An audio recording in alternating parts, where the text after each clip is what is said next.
ingin masalah yang sekarang ini sedang simpang siur di sosial media, banyak berita-berita hoax gitu ya, yang kita mungkin juga melihatnya agak menyesatkan. Ini perlu kita luruskan, terutama terkait dengan judgement, seolah-olah buku ini ada dan kemudian seolah-olah seperti ini seperti itu. Misalnya seolah-olah buku ini ada dan kemudian seolah-olah seperti ini seperti itu. Misalnya tadi seperti yang disampaikan, ada upaya untuk menghilangkan Kongres Perempuan, padahal justru kita ingin memperkuat adanya keterlibatan perempuan di dalam sejarah itu. Kemudian juga hal-hal yang lain. Mungkin di dalam paparan yang singkat, Ibu Ketua, sebelum melanjutkan, ini kita bawa paling tidak contoh buku-buku sejarah yang kita tulis. Ini adalah buku sejarah yang boleh dibilang dibuat oleh pemerintah, SNI, Sejarah Nasional Indonesia. Sejarah Nasional Indonesia ini terbit pertama kali tahun 1975, diperbarui tahun 1984, kemudian terakhir terbit lagi tahun 1900 tahun yang pertama ini tahun 75, waktu itu Menteri Pendidikan dan Kebudayaan masih Syarif Tayyip. Kemudian akhir tahun 2007 ini ada pengantar dari RP Suyono dan sejarawan Leirisa. Tahun 84 itu dulu masih zamannya Pak Marwati Junet Pusponegoro dan Nugroho Noto Susanto. Lalu ini yang terakhir terbit itu berarti yang pertama 74 itu oleh Sartono Kartodirjo. Jadi kalau kita lihat dari pembuatan buku ini dimulai oleh sejarawan Sartono Kartodirjo ya. Kemudian yang terakhir oleh Pak Leirisa, timnya itu. Jadi Pak Leirisa ini tokoh-tokoh sejarawan yang saya kira memang mempunyai kompetensi di dalam ilmu sejarahnya. Dan kalau kita lihat dari Sejarah Nasional Indonesia 6 jilid ini, terakhir itu ditulis adalah pada era sebentar. Terakhir itu pada era reformasi, tetapi hanya sampai pada pemerintahan dari oh ya, ini yang tebal ini zaman Republik. Jadi sampai eranya Presiden B.J. Habibie. Jadi dari era Pak Habibie sampai hari ini belum pernah ditulis. Belum ada pemutakhiran. Meskipun terakhir itu terbit tahun 2008 ya. Tapi belum ada pemutakhiran. Jadi tidak ada eranya Ibu Megawati, eranya Pak SBY, eranya Pak Jokowi apalagi ya. Eranya Gus Dur juga belum ada waktu itu. Jadi meskipun terbitnya 2022 hanya sampai 2002 hanya pada era B.J. Habibie. Begitu juga kalau kita lihat pemilihan umum yang dilaporkan di dalam buku sejarah kita hanya sampai pemilihan umum tahun 1997. Jadi pemilihan umum 99 itu tidak ada. 2004 misalnya waktu itu pemenangnya siapa yang jadi presiden itu nggak ada. 2009 juga demikian, 2014, 2019 apalagi. Jadi memang sudah lama kita tidak membuat buku sejarah. Ada juga satu buku sejarah yang ditulis Indonesia dalam Arus Sejarah, ini lebih topikal. Ini juga terakhir tahun 2008, tetapi baru dicetak tahun 2012. Termasuk salah satu penulisnya juga Prof. Susanto Zuhdi, Pak Restu, dan juga banyak tokoh-tokoh lain. Nah yang sebelah kanan ini juga buku sejarah penting, dipelajari juga. Ini buku karya Stapel, tapi buku sejarah versi Belanda, semuanya tentang Hindia Belanda. Ini bahasa Belandanya itu Geschiedenis pokoknya bahasa Belanda, Geschiedenis van Nederlands Indie. Nah, jadi ini adalah buku 5 jilid yang ditulis oleh Belanda, Stapel, dipakai sampai tahun 1950-an, ya. tentu versinya adalah versi kolonialis, perspektifnya adalah perspektif kolonialis. Nah, yang ingin kita perbarui, yang ingin kita buat adalah Indonesia sentris. Jadi perspektif Indonesia. Karena dalam perspektif Belanda tentu saja berbeda dengan perspektif Indonesia. Saya kira bapak-bapak dan ibu-ibu semua saya kira sangat memahami, sangat mengetahui bahwa yang ingin kita buat ini adalah sejarah versi Indonesia.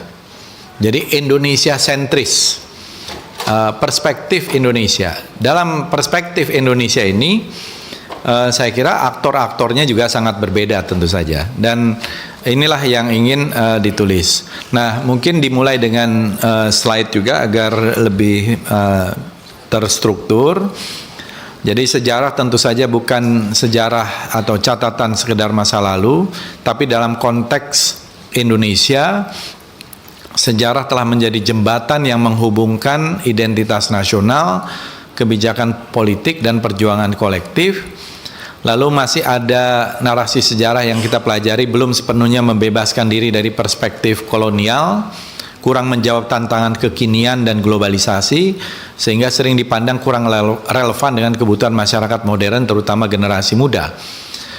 Bapak-bapak dan ibu-ibu, saya kira banyak sekali sekarang generasi muda yang mungkin belum memahami sejarah kita. Bahkan ada 1-2 case, mungkin bisa diteliti juga beberapa case, mungkin mereka tidak tahu lagi antara Soekarno Hatta itu, karena mungkin penyebutan dikiranya Soekarno Hatta itu satu nama gitu. Malah sekarang disingkat Suta, dikira Suta itu nama baru lagi gitu loh. Itu sebagai contoh saja bagaimana di era globalisasi yang informasi ini sangat masif, kalau kita tidak menuliskan sejarah ini mungkin akan kesulitan.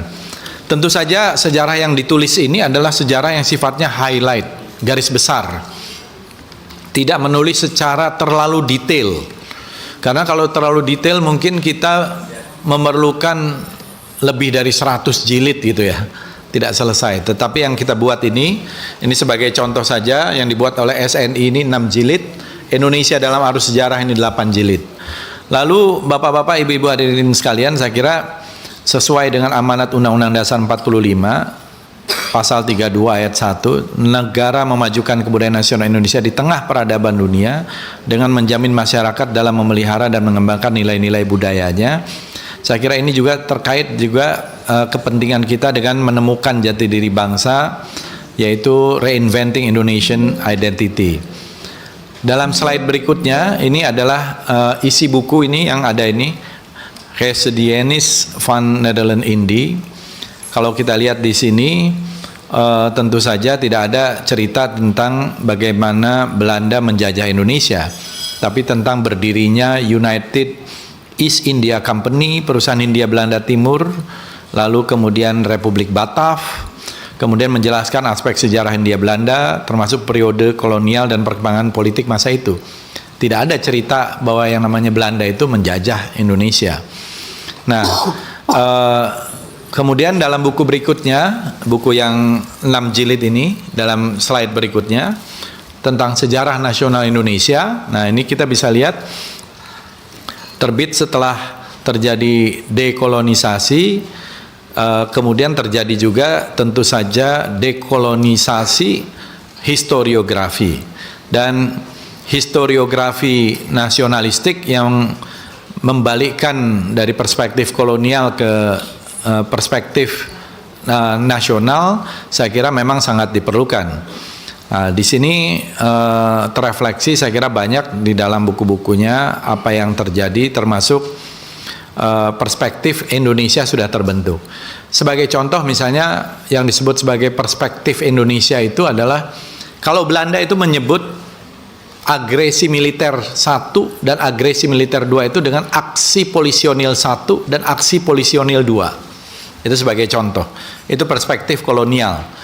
Tapi dalam perspektif Indonesia itu disebutnya agresi militer. Karena kita sudah menyatakan kemerdekaan 17 Agustus, maka aksi-aksi yang dilakukan oleh pemerintah Belanda dan sekutu adalah aksi agresi militer. Tapi dalam Belanda sampai sekarang tidak pernah mengakui itu sebagai agresi militer, tapi aksi polisionil, yaitu penertiban terhadap kekacauan yang dibuat oleh para ekstremis dan teroris. Itu ada di dalam buku sejarah Belanda sampai sekarang yang resmi, bahwa tokoh-tokoh yang kita anggap sebagai pahlawan di dalam buku-buku mereka disebut sebagai ekstremis dan teroris.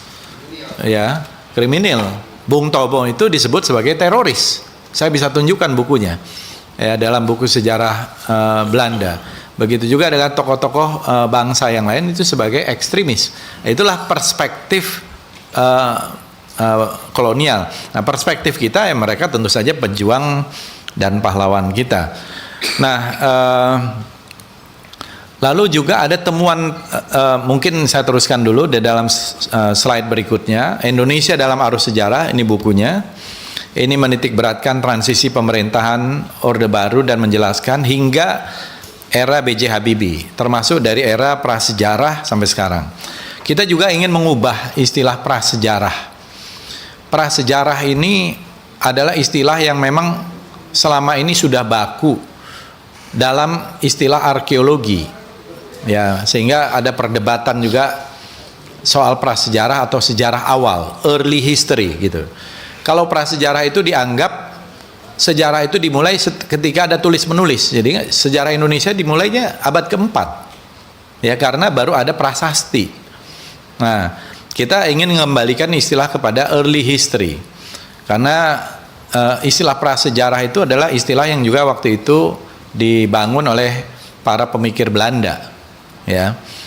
Sampai sekarang itu masih menjadi baku. Seolah-olah Indonesia itu sejarahnya baru dimulai pada abad keempat. Gitu. Nah, sehingga kita sebut di dalam buku yang baru ini sebagai early history atau sejarah awal dan sejarah awal itu dimulainya dari 1,8 juta tahun yang lalu, yaitu dari penemuan Pithecanthropus erectus, Homo erectus, yang ternyata jumlahnya di dalam temuan terakhir setelah dikompilasi 50-60% jumlah Homo erectus yang ada di dunia itu ditemukan di Nusantara, di Jawa Tengah, di Jawa Timur, di NTT, di Liang Bua. Sehingga boleh dibilang, boleh dikatakan Indonesia adalah peradaban tertua di dunia. Jadi kalau salah satu yang tertua sudah pasti, tapi boleh dibilang juga sebagai yang tertua di dunia karena penemuan-penemuan dari Homo erectus dan Pithecanthropus erectus itu paling banyak ditemukan di Indonesia. Nah, ini adalah bagian juga dari Indonesia sentris. Kalau kita kembali kepada pandangan-pandangan luar itu, mereka selalu memakai dengan teori namanya out of Africa. Out of Africa itu manusia itu dimulai dari Afrika, berjalan dan punah di Jawa. Nah, kita bisa mengatakan juga justru dari kita yang lahir dan kita berangkat ke atas.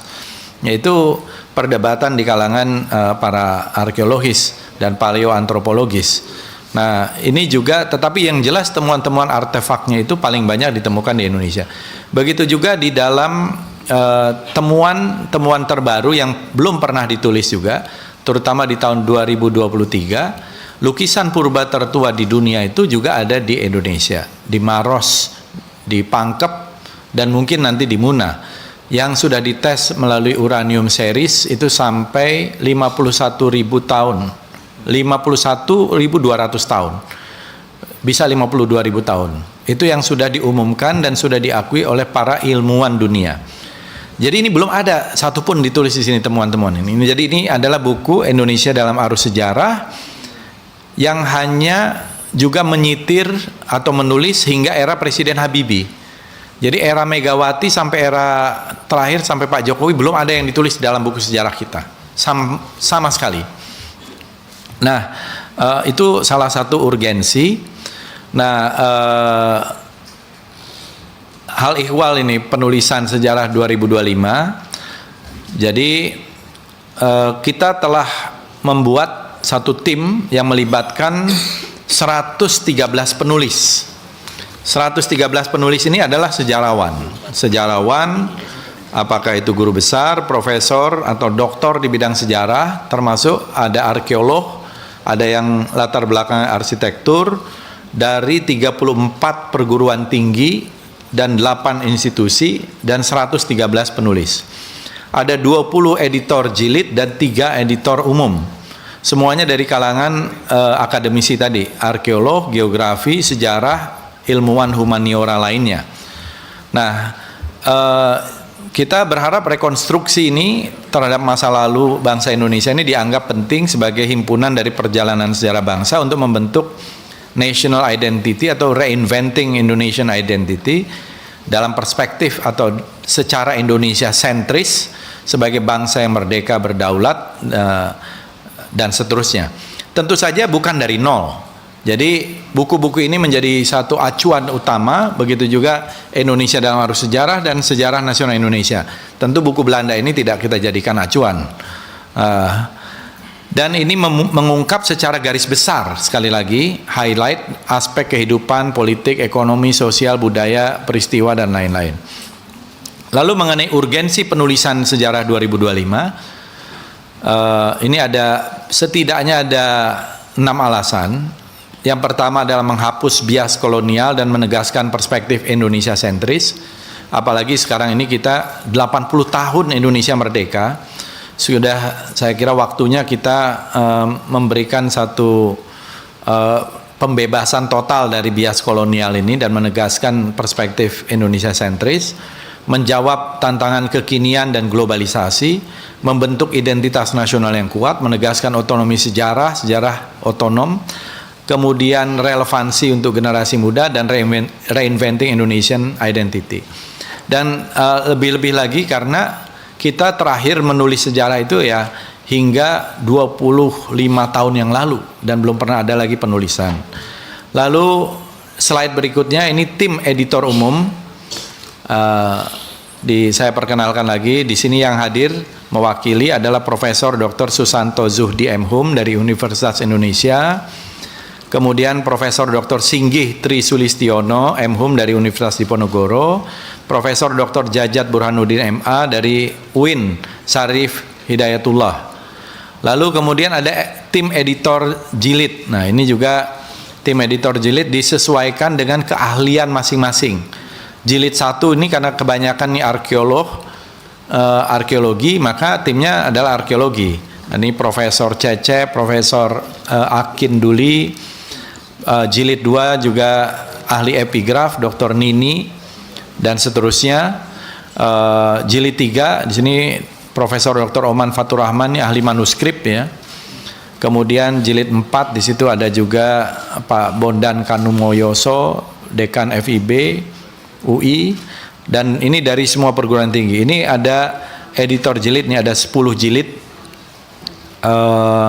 Jilid ke-10 juga ini ada Bu Linda dan Ibu Amurwani, dan secara gender juga mix, ada laki-laki, ada perempuan, dan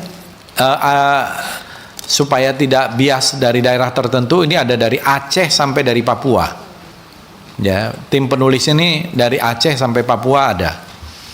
Nah, jadi tentang buku selanjutnya di dalam slide berikutnya.